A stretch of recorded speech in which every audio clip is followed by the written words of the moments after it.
Burası, tarih boyunca medeniyetlere ev sahipliği yapmış, dağların gölgesinde büyüyen, suyun hayat verdiği şehir. Kahramanmaraş. Burada her sabah güneş Ceyhan'ın berrak sularına vurur. Yeni bir gün doğarken rüzgar yaprakların arasından süzülür. Suyun sesi kuşların melodisine karışır. Doğanın tüm renkleri Kahramanmaraş'ın ruhunu anlatır. Bugün sizleri şehrimizin saklı güzelliklerini, suyla toprağın buluştuğu o eşsiz yerleri keşfe davet ediyoruz. Kılavuzlu'dan Menzelet'e, köyümü aşağıdan Yeşilgöz'e. Her adımda farklı bir hikaye, her manzarada yeni bir nefes vardır. Ve işte bu hikayenin kalbinde olta balıkçılığı durur. Sabahın ilk ışıklarıyla hazırlanan oltalar, sessizce atılan bir misina, suyun üzerindeki hafif bir dalga ve doğayla baş başa kalmanın verdiği huzur. Olta balıkçılığı yalnızca bir hobi değildir. Bir aile geleneği, bir baba oğul hatırası, bir dedenin torununa bıraktığı en temiz mirastır. Sabır, saygı, sevgi ve doğaya bağlılık öğretir.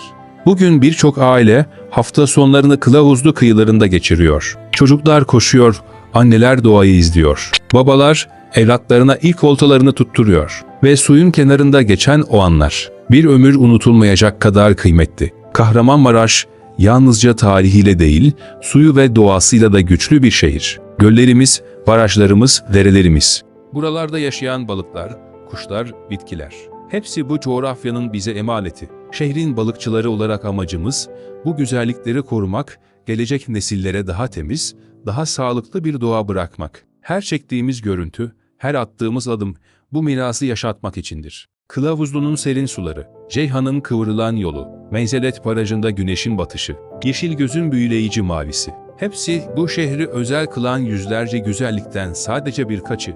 Ve bu şehir, sadece bakmakla kalınmayacak, hissedilecek bir şehir. Sesiyle, kokusuyla, rüzgarıyla, suyun serinliğiyle. Bugün bizlere düşen görev bu doğayı sevmek, korumak ve yaşatmak. Çünkü çocuklarımızın koştuğu bu topraklar, balık tuttuğumuz bu sular, nefes aldığımız bu ormanlar, yarın da böyle güzel kalsın.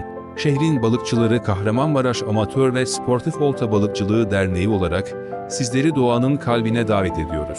Kahramanmaraş'ın eşsiz güzelliklerini keşfetmeye, su kenarında huzur bulmaya, ailece yeni anılar biriktirmeye. Burası Kahramanmaraş ve burası doğanın kalbi. Doğayı sev, koru, yaşa.